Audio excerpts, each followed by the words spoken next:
aquellos actos, aquellos gestos y aquellas obras que los que llamamos hoy día integrantes de la generación de 1938 practicaron en los 30 años que van desde que partieron a una vida de gestión, a una vida de acción, hasta ahora en que un nuevo grupo parece insinuarse, parece iniciar una nueva manera de vivir, una nueva manera de existir. Para este balance y para estos recuerdos hemos invitado al poeta Braulio Arenas, al novelista Guillermo Matías, y no encuentro mejor palabra que polígrafo, Luis Oyarzún. Ensayista. Es que ensayista, poeta, cuentista, traductor, profesor de filosofía, digamos polígrafo, Los polígrafos están celebrando su centenario ahora. Pero solo los polígrafos centenarios pueden celebrar centenario. O si ustedes prefieren, en este caso hemos limitado la multiplicidad de Luis Oyarzún y lo hemos invitado como testigo de la ideología, como testigo del modo de pensar que esta generación implantó hace ya 30 años. Yo quisiera empezar este diálogo preguntándole a cada uno de los representantes del grupo por el estado en que encontraron su respectiva provincia cuando empezaron a escribir. Por ejemplo, Braulio, ¿cómo era la poesía? ¿Qué situación, en qué situación estaba la poesía 30 años atrás? Bien, hacia 1938 ya la poesía chilena había tomado un rumbo definitivo y había emprendido una muy peligrosa experiencia en contacto con las disciplinas europeas especialmente, y dentro de esta especialidad con el surrealismo y con las tendencias de una cierta forma de poesía inglesa de aparente contenido metafísico. Nos antecedían en 1938 Vicente Huidobro y Pablo Neruda como figuras capitales de este desenvolvimiento de la poesía dentro de los cauces del modernismo. Modernismo entendido según nuestro concepto, no según el concepto rubendaniano. Asimismo, se deslizaban los nombres de Rosamel del Valle, Nueva, se deslizaban, digo, al estilo de las napas subterráneas, porque ellos no ejercían una influencia decisiva, sino que de un modo u otro compartían también esta posibilidad que nosotros, escritores más jóvenes en ese tiempo, teníamos frente al nuevo concepto de la poesía. ¿Y la novela? Yo quiero hacer un pequeño paréntesis para afincar mejor el origen de este llamado movimiento del 38. Creo que es una década bastante perfilada por motivos muy concretos también. La década del 30, como se recordará, es escenario de grandes convulsiones mundiales. Se desarrolla, en primer lugar, el movimiento del nazismo, se desencadena la Revolución Española y culmina todo esto en la guerra, la Segunda Guerra Mundial. Todos estos acontecimientos tienen una profunda influencia en la juventud de esa década.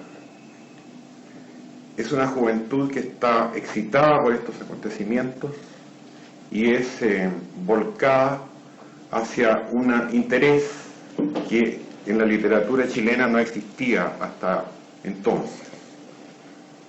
Tal es así que tenía plena vigencia en la novela la escuela criollista, que con ser realista en sí misma no tenía una preocupación más allá de lo superficial, de una preocupación por el paisaje, por el campo chileno. De manera que se puede decir que hay una radicalización de la juventud motivada por el acontecer internacional. Esto determina que una generación de prosistas asuma una característica de realistas en otro sentido que los criollistas que hasta ese momento tenían vigencia. Aparece una generación como la que puede encabezar Reinaldo Lomboy, Nicomedes Guzmán, Francisco Coloane, que rompen con esta especie de paz literaria que imponía el criollismo y se aboca al desentrañamiento del problema social. Por otra parte, hay una promoción de prosistas muy influenciados por la presencia en Chile de Vicente Huidobro, que asumen también una característica especial en la prosa, que podría llamarse imaginista, y que para centrarla podría ubicarse en torno a la antología que se publicó en esos años por Miguel Serrano, que se llama Antología del verdadero cuento en Chile. Esas son más o menos los lineamientos. Entonces, tanto como en el caso de la poesía, en la novela encontramos una situación nueva que va a generar, claro está, todo un sistema de soluciones también nuevo. Lucho, en el terreno específico de la ideología de la época, del pensar de la época, y todavía en el terreno más específico del modo de ser intelectual de la época. ¿Qué podrías decirnos?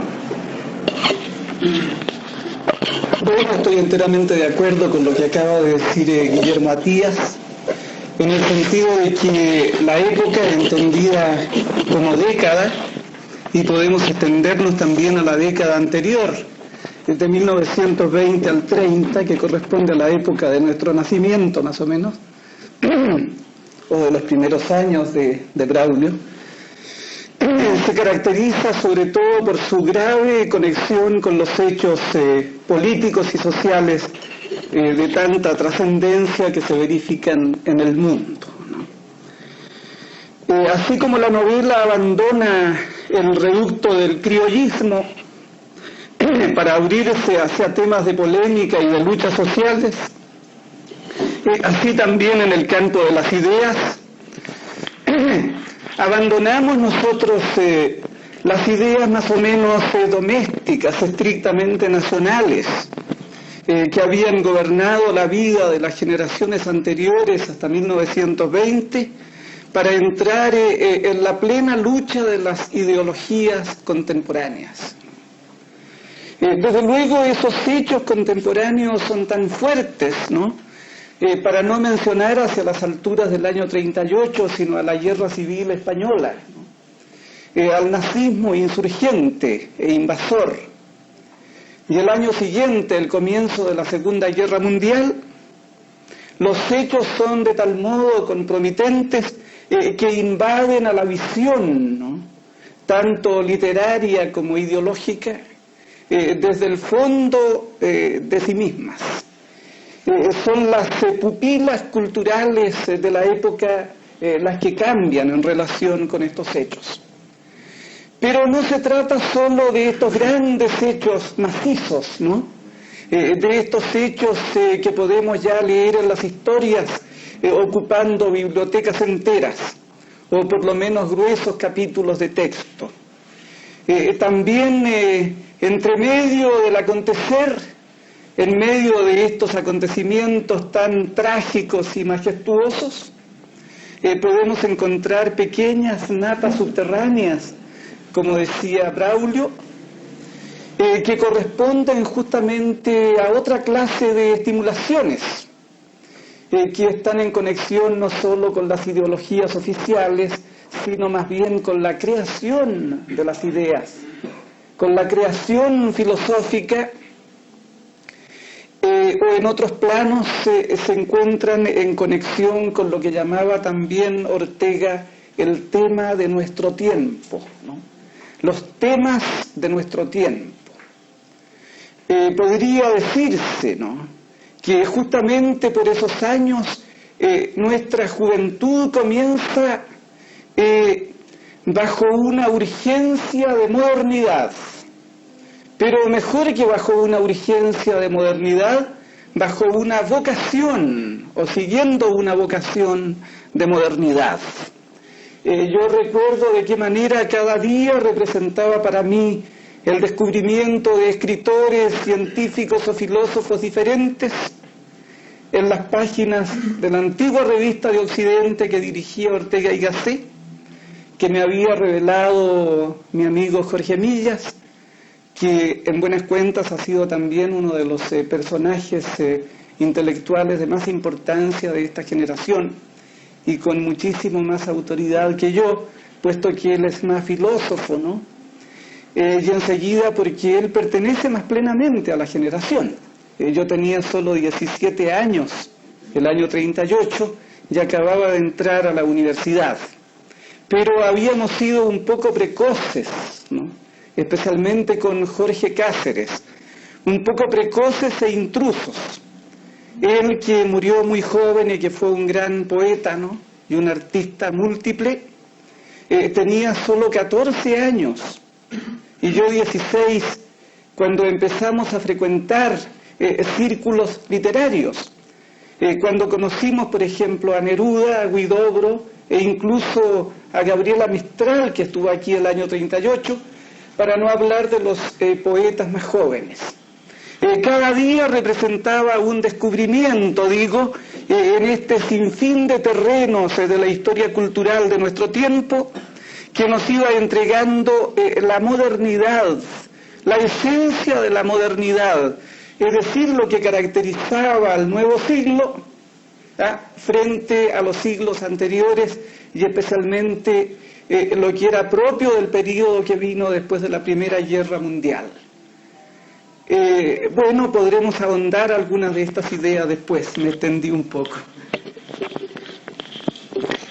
Coincidimos entonces en que esta generación del 38 se encuentra con un perfil de mundo que le exige una gesticulación distinta de los grupos existentes anteriormente.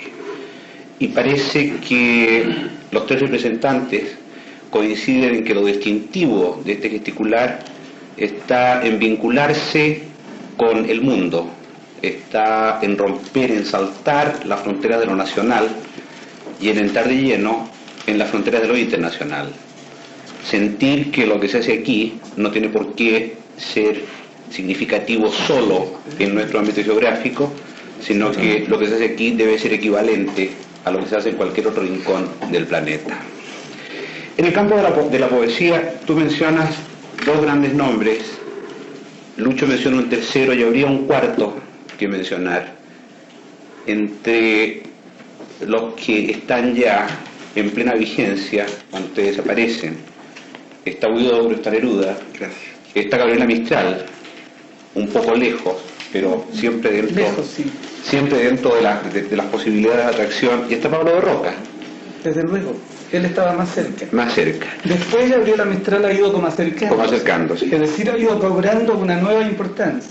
Ahora, dentro del campo poético, estas cuatro figuras tan dispares y tan semejantes, ¿cómo influyen a los poetas que forman esta generación de 38? Yo hablaría, Ricardo, sobre la trascendencia del movimiento Mandrágora que en cierto modo es aquel movimiento que estará en relación con el movimiento surrealista y en especial hablaré de los compañeros de la Mandrágora, Jorge Cáceres, ya nombrado por Luis Oyarzún, Enrique Gómez Correa, Teófilo Cid y Gonzalo Rojas. Junto a este grupo tan cerrado, tan absurdamente juvenil, para citar a Luis Oyarzún nuevamente, existe naturalmente una corriente poética sobre la que el grupo Mandrágora no va a ejercer una influencia directa. Y ahondando en la pregunta de Ricardo, creo yo que esta es una medida, un común denominador de la poesía chilena. La trascendencia de espíritus mayores en las letras nacionales nunca se ejerce de un modo directo, sino que por interpósita persona o interpósita imagen, digámoslo así, para constituir entonces una trascendencia subterránea, una manera de decir, una manera de sentir esta poesía, pero nunca sobre la imitación del modelo mayor, sino que simplemente dentro de la trascendencia del acto poético mismo. De ahí que por mucho que nosotros hayamos frecuentado en aquel tiempo a Vicente Huidobro, quien estaba más cercano a nosotros en sus veladas encantadoras de la Alameda de las Delicias, y hayamos soslayado en admiración, o a veces, por qué no decirlo, en odio, a Pablo Neruda o a Gabriela Mistral, y en cierto modo Pablo de Roca, abriéndonos las páginas de la revista Multitud, va a significar para nosotros una contribución muy valiosa. Digo, a pesar de este contacto con los poetas de aquel entonces, agreguemos a Rosamel del Valle, a Humberto Díaz Casanueva, Julio Barrenechea mismo, en otro ámbito, nosotros vamos a, ¿cómo decirlo?, después de 30 años, sin que todavía no tengamos que excusarnos por haber sido tan absurdamente refractarios al medio nuestro. Pero si lo podemos decir ahora con palabras de 30 años después, digamos que la preocupación nuestra, los integrantes del grupo Mandrágora, no iba hacia la constante de la poesía chilena, no iba ni siquiera a la aplicación metódica de nuestra observación del medio chileno, sino que nuestra orientación principalísima estaba puesta virtuosamente en Europa. De ahí que nosotros en Mandrágora teníamos más correspondencia, tanto epistolar como espiritual, con los medios europeos de avanzada, veas el surrealismo, ¿qué correspondencia directa con estos poetas señalados en este momento? Eso. Ahora, usted señalaba en el campo de la novela, muy justamente, la existencia de ciertos estímulos que influyen poderosamente en lo que los novelistas crean. Estímulos ideológico-políticos que crean eco en Chile. Y señalaba como ejemplo de estos estímulos nombres como Reinaldo Lombroy, como Nicomedes Guzmán, como usted mismo. Ahora, que yo sepa, y es probable que lo ignore, no hubo entre los intelectuales chilenos del año 14, por ejemplo, kaiseristas. No hubo entre los intelectuales chilenos de 1914 partidarios de Francia o de Inglaterra que expresaran este partidismo, que sintieran la necesidad de expresar este partidismo en la clase de tarea intelectual a que estuvieran abocados. Que yo sepa, no hay una gran novela chilena en que se roce la guerra del 14 como se roza, por ejemplo, la guerra civil española, o como se rozan los problemas del nazismo y también los problemas del comunismo, que son dos formas, en cierto modo, que compiten europeamente los intelectuales. Y dice usted que frente a esta inquietud de los jóvenes está la despreocupación, diríamos, la despreocupación internacional de los criollistas. Pero ¿no le parece a usted que una parte, por lo menos Nicomedes Guzmán y Reinaldo Lomboy, no le parece que escritores como estos no hacen sino trasladar una problemática que era básicamente campesina en el caso de los criollistas a una órbita ciudadana o urbana? Sí. Yo quiero insistir en la descripción global de la época para que podamos ver hasta qué punto la dependencia de la literatura del contexto histórico es básica para perfilar la generación del 38. Usted me hacía una pregunta de que por qué en Chile la Primera Guerra no tuvo una preponderancia o influencia en la literatura chilena.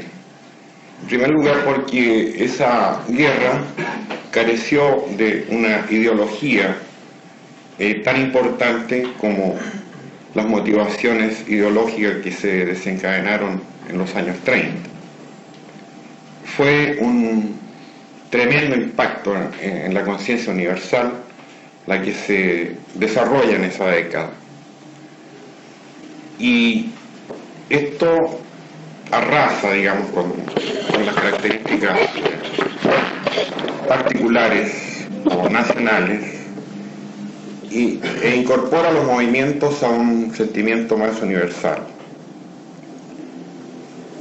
Braulio recién quiso destacar la cierta independencia del movimiento surrealista chileno del contexto nacional. Yo creo que también hay un pequeño error, porque ya estaban desaparecidos los contextos nacionales. Había un movimiento mundial que creaba alineamientos de la preocupación literaria y filosófica. La década del 30 se caracteriza por ser de ruptura con un mundo que parece que un siglo XIX que viene a culminar no en la guerra del 14, sino que en la crisis económica de los años 30. Creo que ahí se desmorona la imagen del siglo XIX y empieza una verdadera revolución en el sentido más amplio de la palabra. Entonces, todos los movimientos, tanto políticos como literarios, están bajo la impronta de esta modificación sustancial de la época. Y tanto los poetas surrealistas como estos nuevos prosistas de quien hablamos recién, tienen esa característica básica de ruptura. Ahora lucho en el campo de la ideología o en el campo del pensar puro. A mí se me ocurre comparar dos empresas que fueron emprendidas de distintas perspectivas generacionales. El Astarria de Rosalía de Grandón, por ejemplo, con el Astarria tuyo. ¿Qué significó para esta generación del 38? ¿Qué significó el contacto con lo europeo? Tanto para la formación para la evaluación de lo propio y de lo foráneo? Desde el punto de vista de las ideas filosóficas, ¿no?, o de las ideas parafilosóficas, no era mucho lo que podía significar el contacto con el pensamiento latinoamericano o chileno. Justamente yo escribí ese pequeño ensayo sobre Lastarria porque me interesaba explorar en la historia de las ideas en nuestro país, pero ese era un interés un poco extraño y un poco aislado dentro de los que se dedicaban al interés filosófico, o dentro de los que compartían el interés filosófico. Nosotros estábamos más bien, tal como el grupo Mandrágora en otro plano, principalmente asimilando y reaccionando frente a las grandes obras filosóficas europeas. De tal manera que el interés por lo específicamente hispanoamericano o indoamericano, como solía decirse en esos años, ¿no?, era más bien un interés político que estrictamente filosófico, ¿no? Es decir, son los pensadores políticos y son los ideólogos los que traen el tema de lo americano. En cambio, los aprendices de filósofos, ¿no?, se hallaban más en contacto con la filosofía alemana de la época que con el pensamiento elaborado en nuestro continente. Eso repercutió en muchísimos de los que formaron parte o de los que forman parte de esta generación del 38, ¿no?, en este plano de las ideas. Por ejemplo, en un Jorge Millas, en un José Echeverría, ¿no? Por otro lado estaban los ensayistas y pensadores marxistas, y ellos contribuyen también a traer el tema de lo americano.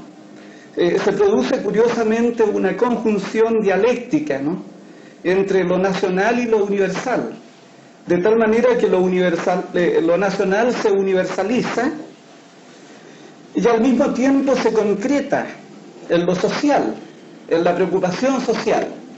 Pero eso no vale rigurosamente ni para la poesía pura, ¿no?, que cultivaban los poetas del grupo Mandrágora en esos tiempos y que había cultivado el mismo Neruda hasta hacía pocos años, y por otro lado en el campo de la filosofía. Ahora bien, podemos pensar en la interrupción, ¿no?, en la discontinuidad y al mismo tiempo en la beligerancia interior que viene a significar para todos nosotros no solo la guerra civil española primero, sino especialmente la Segunda Guerra Mundial después. Son 6 o 7 años en los cuales nadie puede estar ausente de este tipo de grandes preocupaciones. Y se van produciendo allí entonces algunas conversiones de lo poético puro a lo político, por ejemplo. Tengo aquí un ejemplar de la revista Tierra, que fue una de las revistas características de esos años. Es de octubre a noviembre del año 37, y aparecen aquí unas declaraciones de Vicente Huidobro, quien sin duda 2 o 3 años después no habría suscrito con el mismo énfasis, ¿no?, y que representan, en este caso, de estas declaraciones de aquí del año 37, una afirmación de la poesía pura, a pesar de que se hace presente después en el curso de la entrevista la necesidad de hincar también las raíces de la poesía en el propio tiempo e incluso en la lucha política y social. Dice él: la palabra es el arma por medio de la cual el hombre conquista el universo. No creo que nadie pudiera decir, ¿no?, en nuestros días una cosa semejante sin sentirse en el interior de una torre de marfil, ¿no?, o de una torre de nubes. Si comparamos nosotros una máxima como esta con la máxima de Mao Zedong, por ejemplo, de que el poder comienza con el fusil, ¿no?, y de que solo con el poder se podrá transformar la realidad política del mundo, la afirmación de que la palabra es el arma por medio de la cual el hombre conquista el universo parece salir de Alicia en el País de las Maravillas, ¿no? El universo entra en la palabra, pasa al hombre por medio de ella, se hace sustancia de hombre, se humaniza, vive en su pecho, se encarna en él, es sentido y comprendido. Este sentir y comprender es fruto de una exaltación o productor de ella. El poeta al expresarlo transmite su exaltación, etc. Vemos ahí nosotros una especie de nudo, ¿no? O de coyuntura generacional, ¿no? Probablemente ninguno de los poetas posteriores, de los que comenzaron su obra alrededor del 38, podría suscribir tan abiertamente estas afirmaciones, sin duda poéticas y profundas en más de un aspecto de Huidobro. Ahora, este grupo Mantrágora que tú fundaste, o cofundaste, al que perteneciste y al que perteneces, me imagino, aunque el grupo ya haya perdido cohesión, ¿qué grandes postulados poéticos tenía? En realidad, una vez dice Breton que el surrealismo los acompaña a ellos, por mucho que ellos estén incorporados hacia 1937 a una corriente marxista, así como el psicoanálisis va a acompañar también a cantidad de médicos que están experimentando dentro del campo común de la psicología. Asimismo, no es que quiera deshacerme yo del término, pero ya hacia 1943 yo había dicho un adiós ya muy definitivo a todas estas pasajeras locuras de juventud, de mandrágora, de surrealismo, etcétera, etcétera. Pero desde el 43 en adelante, hasta la amable pregunta de Ricardo Benavides, el término parece que ha hecho fortuna y que me sigue acompañando. No es que quiera deshacerme, repito, de él, pero en fin, en ese instante podríamos suponer nosotros una decisiva intervención de ruptura, a ejemplo de los novelistas señalados por Guillermo Matías. Nosotros teníamos una voluntad de rompimiento, no considerábamos, como lo señalaba también Guillermo Matías, un medio directo, un medio real, un medio chileno, para emplear nuestro propósito de aventura, de ruptura, sino que únicamente íbamos nosotros a la formulación de la realidad. No era tanto el medio chileno el que nos interesaba, sino entrar con imágenes, con palabras, con ideas, con actos, con collage, con lo que sea, entrar a investigar entonces esta profunda veta que de la realidad, cuya cara exterior la contemplábamos y se nos aparecía extrañamente enemiga. Pues nosotros nos sumergíamos entonces, valiéndonos de tendencias técnicas surrealistas, en esta experimentación gratuita de los actos del azar. Buscábamos también cierta compenetración entre nuestro pensamiento y aquel dictado automático, aquel murmullo del subconsciente que nos estaba reclamando su atención. Asistíamos, digamos, con anterioridad a todo este año 38, a las conferencias de Ramón Clares, que nos abría a nosotros el panorama del mundo del subconsciente, del psicoanálisis. Asistíamos, más temprano aún, a concentraciones marxistas. Recuerdo esas lúgubres reuniones en casa de un señor Palini en Talca, que también nos significaba una voluntad de ruptura del marxismo, etcétera, etcétera. Pues lúgubres reuniones, digamos, en la medida en que estaban alumbradas por un blandón, como decíamos en el siglo XIX, por las velas.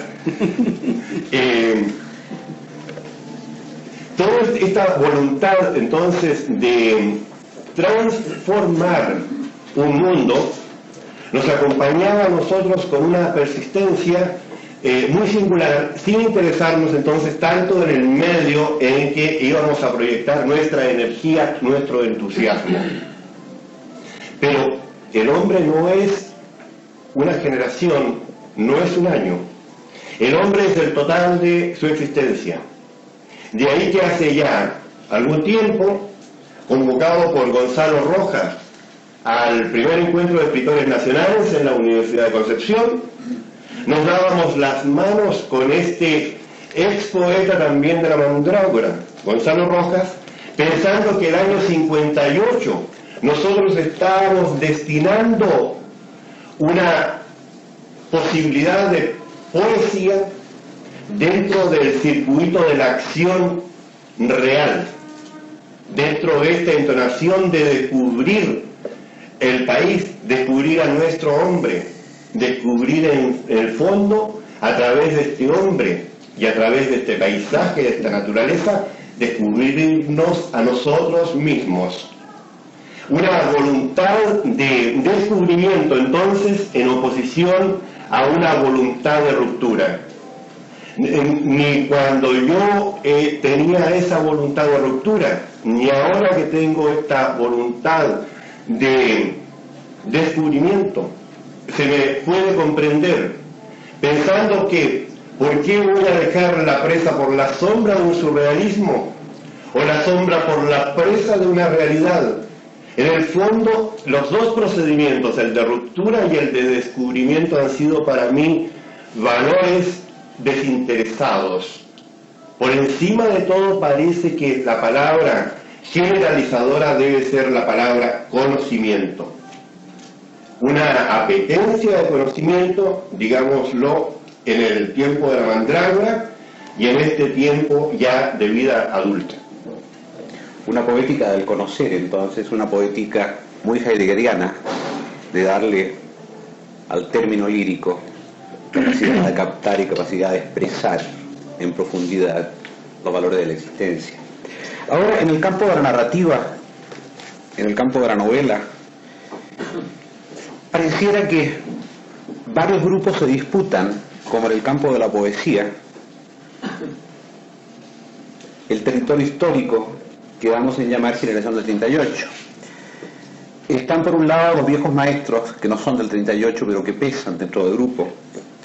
Está ese intento casi mágico de Juan Godoy de inventar el angurrientismo y de redescubrir el campo.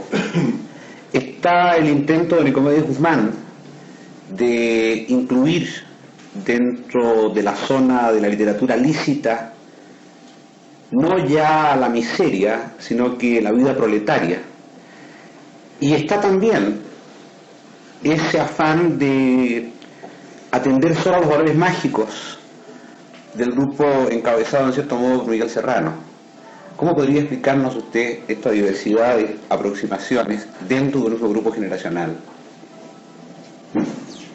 Bueno, desde luego ya he tratado de definir la época en su forma más amplia, y los desarrollos particulares que pueden señalarse como tendencias casi divergentes, ese movimiento realista social al que usted hacía alusión con Nicomedes Guzmán, o el angurrientismo, que también tiene una motivación social, junto a preocupaciones de orden diferente, como la que representa Miguel Serrano, con una especie de literatura mágica. Si me permites un recuerdo. Sí. A propósito de eso, ¿no? Es curioso ver de qué modo tenían una íntima amistad humana y literaria, a pesar de sus diferencias políticas, Miguel Serrano y Héctor Barreto. Héctor Barreto, que era un joven luchador socialista, en una época más violenta tal vez que la actual, en que se enfrentaban los socialistas y los nazis armados en las calles. Barreto, que es un nombre ahora poco conocido, ¿no?, en la literatura chilena, y que tenía un extraordinario talento, muere a los 20 años en uno de esos choques. Y Miguel Serrano le dedica pero grandes homenajes, ¿no?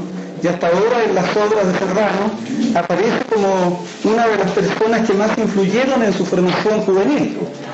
Por un lado, una persona que tenía simpatías nazis, de una especie de nazismo mágico, ¿no?, como era el caso de Miguel Serrano, un nazismo que naturalmente no entraba en los marcos del nazismo común y corriente criollo, sino que estaba al margen de eso. Y por otro, un socialista marxista como Barreto. Pero en fin, otra breve introducción. También es curioso y en cierto modo sintomático de esta generación el hecho de que Eduardo Anguita, otra de las grandes voces líricas del grupo, y Juan Godoy, que se inventa este murientismo con una motivación social, pero también con un apetito de conocer profundísimo. No se conocían personalmente Anguita y Godoy hasta el año 58, creo. Un caso también sintomático. Por un lado, que gente como Barreto y Miguel Serrano fueron amigos, caracteriza, pero también caracteriza el hecho de que Anguita y Juan Godoy, que en cierto modo representan, que en el mismo ambiente nunca se hubieran conocido. Pero, sí. Yo creo que ese contexto social, voy a insistir en eso, toca de alguna manera a toda esta gente de la generación del 38. Para empezar, hay ejemplos bastante claros en las revistas de la época. Yo recuerdo que se publicaba una revista dirigida por Blanca Luz Brum, que se llamaba Sobre la Marcha, que era un cartel mural. Yo recuerdo que en ese número colaboraban personas de tan distinta ideología, por llamarla así, como Eduardo Anguita, Raúl Arenas, Héctor Barreto, yo mismo. Se publicó también una antología de homenaje a la Revolución Española, en que publicaron alrededor de 30 poetas de las más distintas tendencias y características estilísticas. Eso indica de que había una motivación central de la generación del 38, aparte de las pequeñas cualidades o características de cada grupo. En ese sentido también esa motivación a que se refiere Guillermo Matías valía como una especie de hito generacional, en el sentido de que las generaciones ya muy anteriores, ¿no?, como es el caso, por ejemplo, o como fue el caso de un Pedro Prado, ¿no?, adoptaban una posición neutral desde el punto de vista político, ¿no?, una posición de total apartamiento en el sentido del interés social. Él no dejaba de tener intereses públicos, él u otros hombres parecidos, podría citar varios otros, ¿no?, pero no le parecía que los escritores pudieran afiliarse desde luego a un partido, ni tampoco que estuvieran obligados a tomar posición frente a los hechos de su época. Él pertenecía, ¿no?, dentro de ese carácter, a una generación muy anterior, es decir, estaba más separado, ¿no?, que por los años, por esta actitud, porque un hombre que tenía más o menos su edad o poco menos, como Vicente Huidobro, vuelvo a citarlo, escribe de una manera también muy elocuente dentro de la misma entrevista de la revista Tierra. Escribe: la tradicional rebeldía del poeta está plenamente justificada por la evolución social, como lo estaban ayer sus fugas, sus refugios en la soledad, su locura y sus suicidios. El poeta no podía sentirse cómodo en una sociedad injusta y casi sin esperanzas de justicia. Hoy no podemos aceptar esos modos de evasión, porque la lucha está planteada gracias a un despertar evidente de la humanidad y tenemos esperanzas. Esa nota del tener esperanzas es también de mucha importancia para comprender esta actitud. Hoy tenemos que luchar. El poeta que por sus angustias se refugia en la soledad en busca de calma, no solo es un desertor de la causa humana, sino además es un equivocado. No alcanzará la serenidad. La calma espiritual de la soledad es una quimera por la simple razón de que la soledad no existe. El solitario vive confrontándose a sí mismo y entonces se establece en él una dualidad devoradora, peor que toda otra confrontación, dualidad entre el yo y el mí. Esa diferencia del yo y el mí, tan explícitamente explicada en la vieja metafísica hindú. Nada justifica hoy la Torre de Marfil ni tampoco otras ovaciones. El poeta, el intelectual, ya no está solo en su hambre de justicia y sus anhelos de una más perfecta estructura. Lo acompañan millones y millones de seres humanos. Pero él piensa siempre que al poeta lo acompañan millones y millones de seres humanos. Es decir, pone al poeta siempre en una posición eminente, ¿no? Dentro de su visión de lo social y de la historia. Ahora, parte de eso es respuesta a lo que pensaba preguntarte, que era esto. Ortega, cuando juicia Unamuno, dice que con Unamuno termina o concluye la última promoción de los intelectuales bufones, y dice que con la generación que sigue a Unamuno, la tarea del intelectual empieza a considerarse seriamente en España. ¿Hasta qué punto podríamos decir que la generación del 38 modifica muy sustantivamente la consideración del intelectual que se tenía hasta entonces, específicamente la vida universitaria?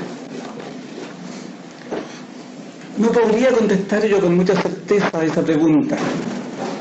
Más bien se la cedo a Braulio, porque yo no sé si en efecto la visión del intelectual por parte del público, por parte de la sociedad chilena, ha cambiado tan considerablemente por influencia de la acción de nuestra generación, ¿no?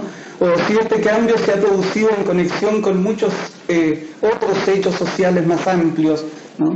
Y de mayor vigencia universal también. No olvidemos, ya que nos situamos en el plano nacional y en parte, y ya que hemos hecho algunas referencias de orden político, que el año 1938 triunfó el Frente Popular, que es un hecho importante también para la constitución de algunas de las expectativas, ¿no?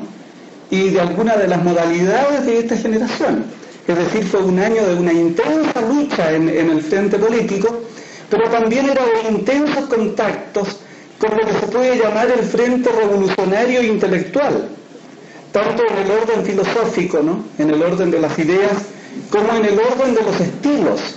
Es decir, todos nosotros leímos, si no todo, por lo menos a gran parte del Ulises de Joyce, antes de los 18 años.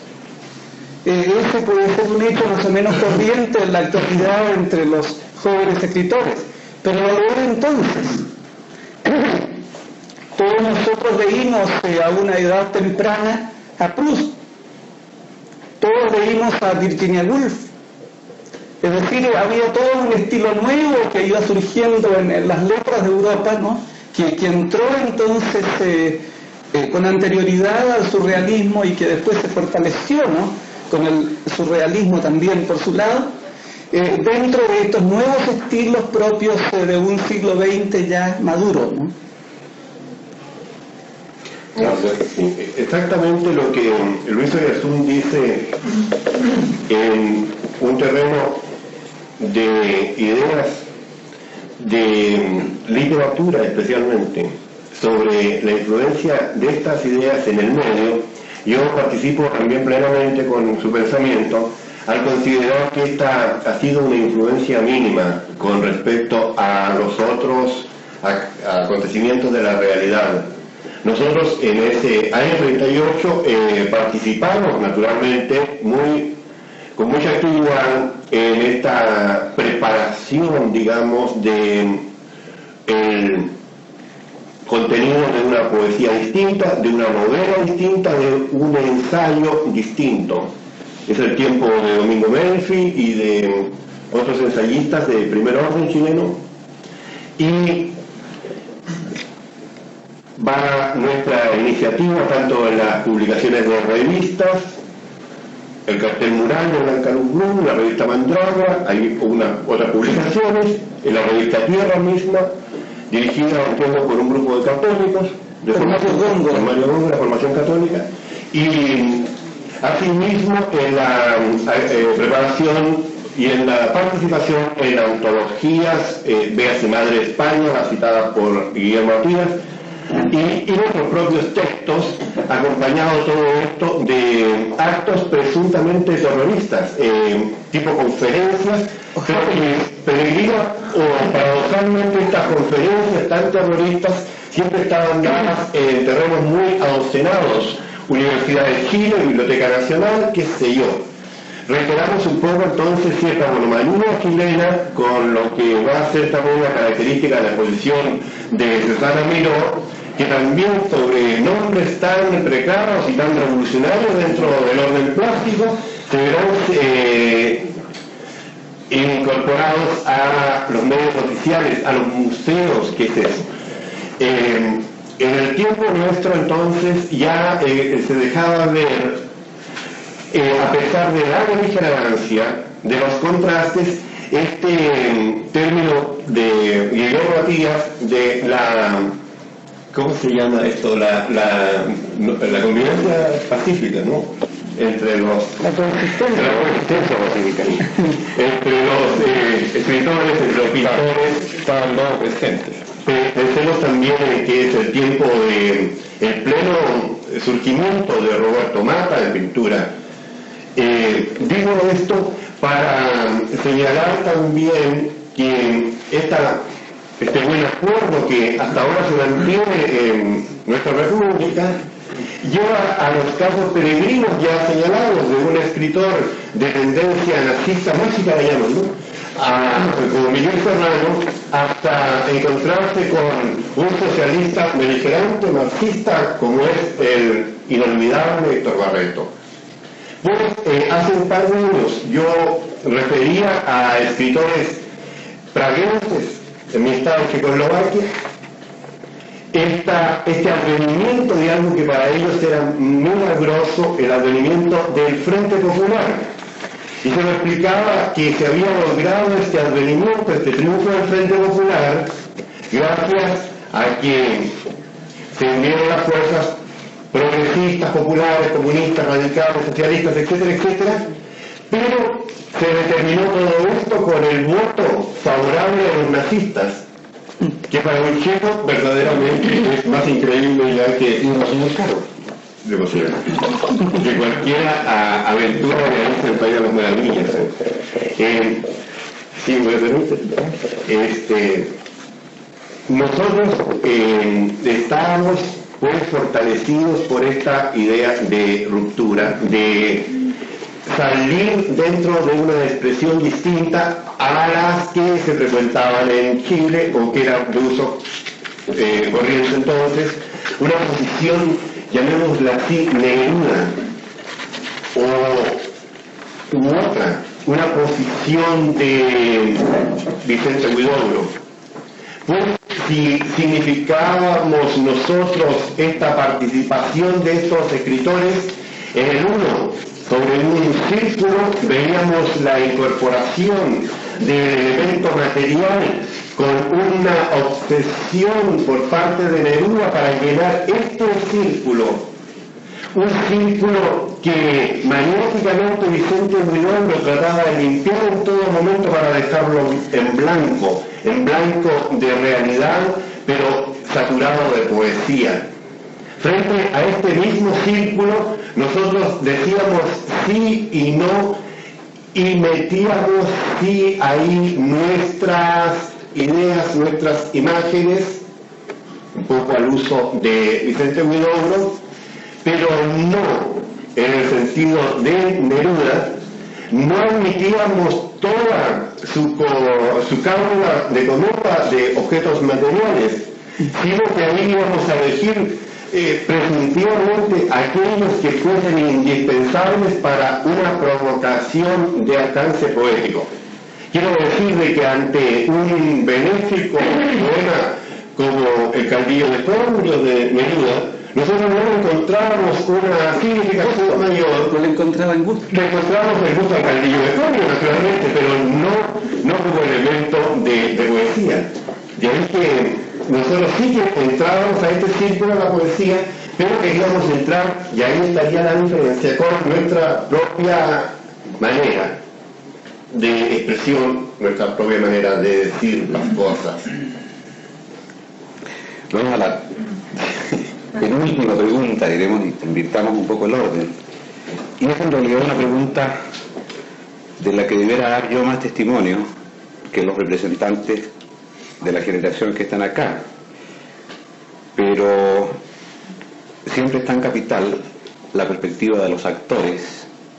De ahí la pregunta: ¿qué peso crees tú que ha tenido esta generación del 38 en lo que llamaríamos, para seguir así normas precariamente establecidas, pero establecidas, qué peso ha tenido esta generación en la llamada generación del 50?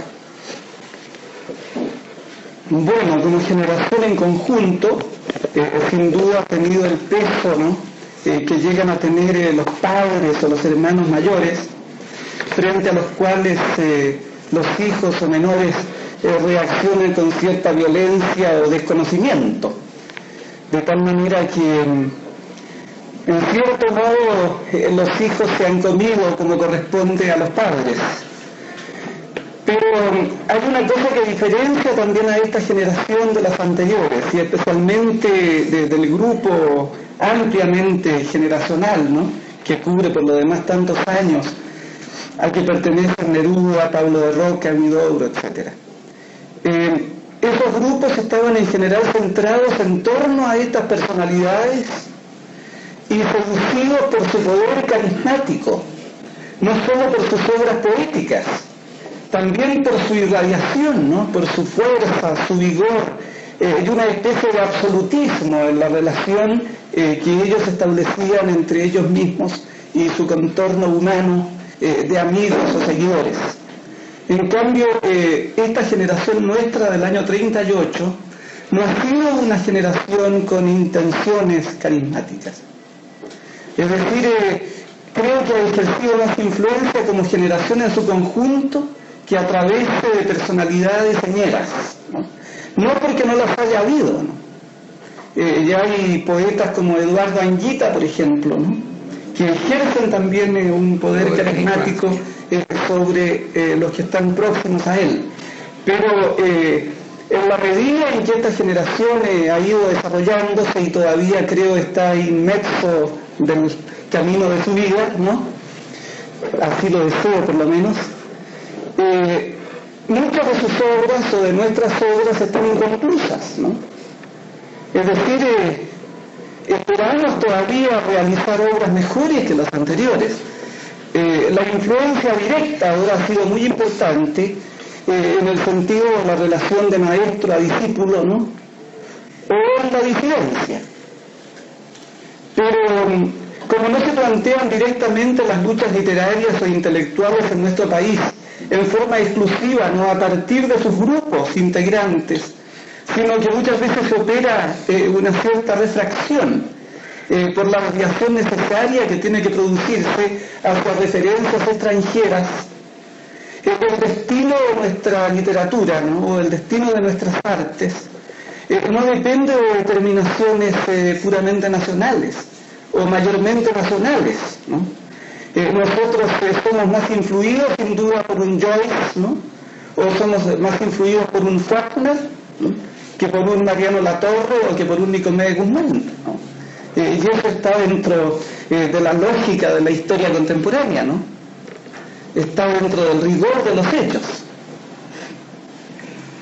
Ahora, en el campo de la novela, esta generación un buen poco escandalosa que llamamos el 50, que se erige como la verdadera devoradora de sus padres y aún de sus abuelos, ¿en qué clase de relación real, en qué clase de deuda cree usted que está con su generación? En primer lugar, al narrar. En primer lugar, yo creo que es exagerar un poco darle el atributo de devoradora a la generación del 50, porque en realidad no devoraba a nada. Sino que ha masticado. Sino que creo que ha ocurrido lo siguiente. La generación del 38 empezó con este gran elán del que ya he hablado varias veces, pero se encontró que la realidad que quería cambiar o modificar no cambió en absoluto. De manera que a esta generación sucede la guerra, la Segunda Guerra, después un periodo de reconstrucción bastante largo, y todos estos ímpetus, por llamarlo así, juveniles, van perdiendo su motivación y dejan una especie de vacío histórico que es ocupado por una promoción que vendría a ser la generación del 50, que se preocupa conscientemente de todos los motivos que movieron a los escritores del 38. Se preocupan de la motivación social, del problema político, del problema histórico, y se aferran a preocupaciones puramente estéticas. No todos, claro. No todos. Yo disiento aquí, ardientemente, pero ya veremos en el final. Creo que en términos generales es así. Esto no significa, se me ocurre a mí, que la generación del 38, como dijo Lucho, haya periclitado totalmente. Creo que las obras de esta generación están todavía por perfeccionarse o hacerse en mejor forma. Porque una de las características de la generación del 38 es su precariedad de medios culturales. Curiosamente, los escritores del 38 en su mayoría son personas de un nivel educacional bajo, por lo general. Entonces, esta falla viene a traducirse en la realización de sus obras. Son obras que adolecen de perfección en ese terreno. Y, por cierto, que debilita su fuerza.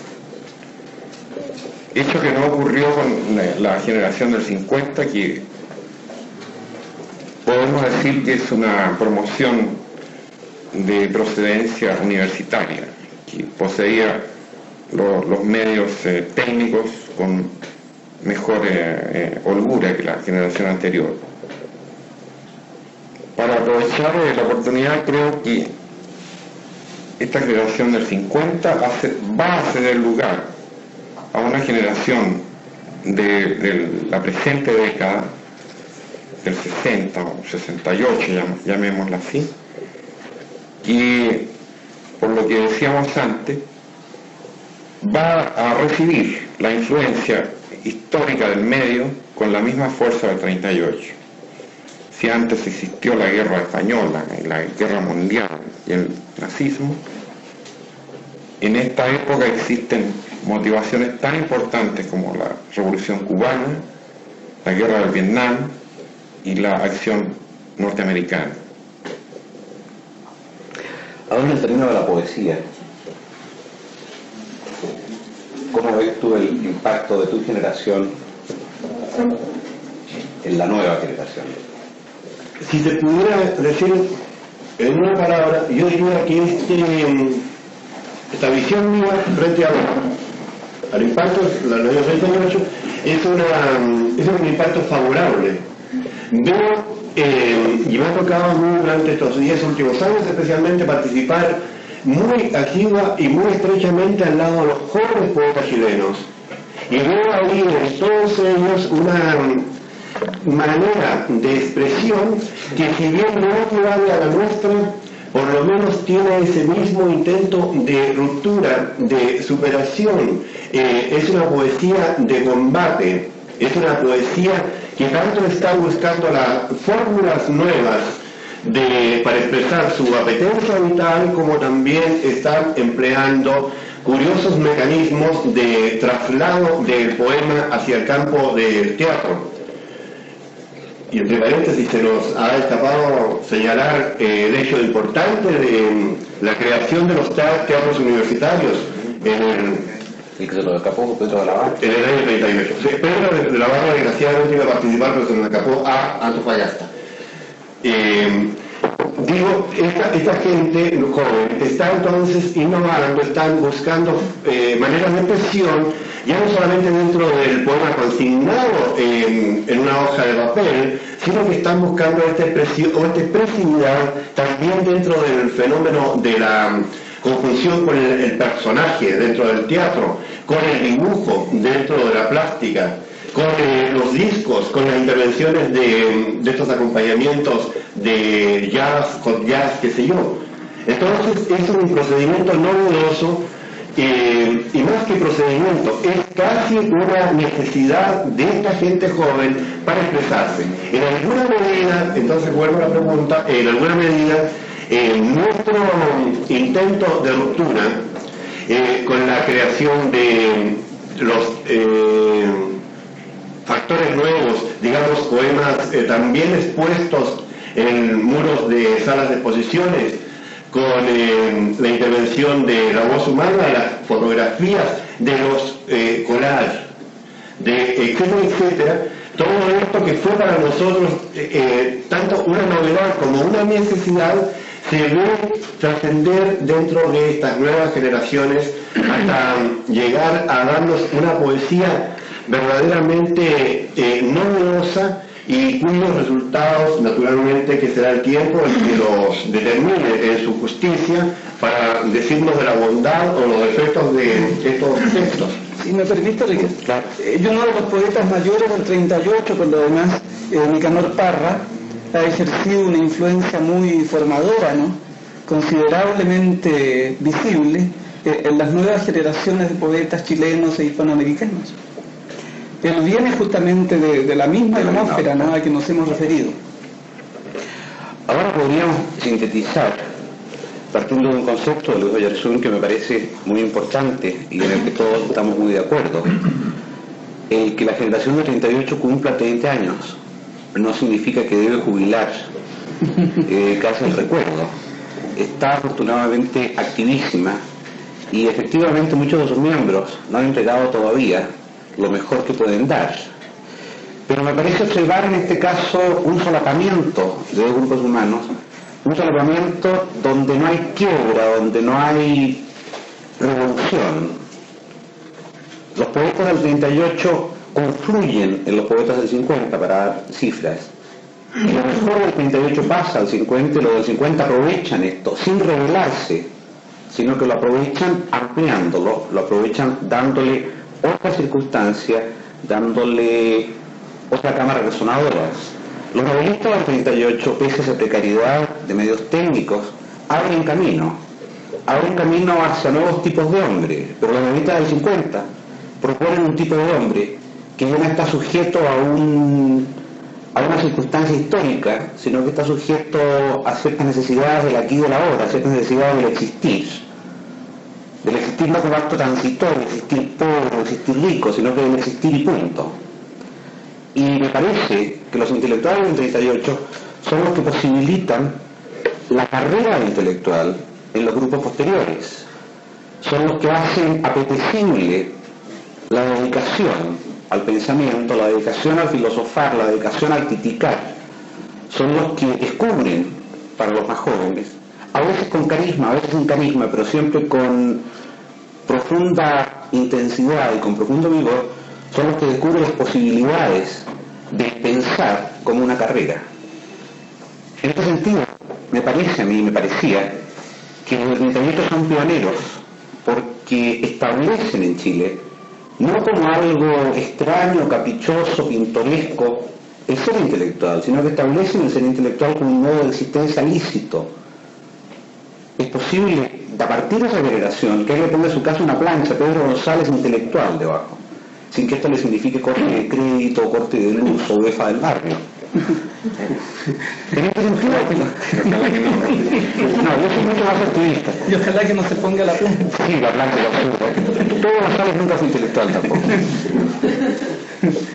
Diríamos entonces que este balance es un balance positivo y no es de ninguna manera un in memoriam, sino que es una pausa en un camino que está a medio andar y en un camino donde la segunda parte se va a andar con la generación hija o hermana del 38 que aprovechamos lo mejor del 38, espera cumplir lo que el 38 propuso y cumplir parte de las metas que el 50 se impuso al instaurarse.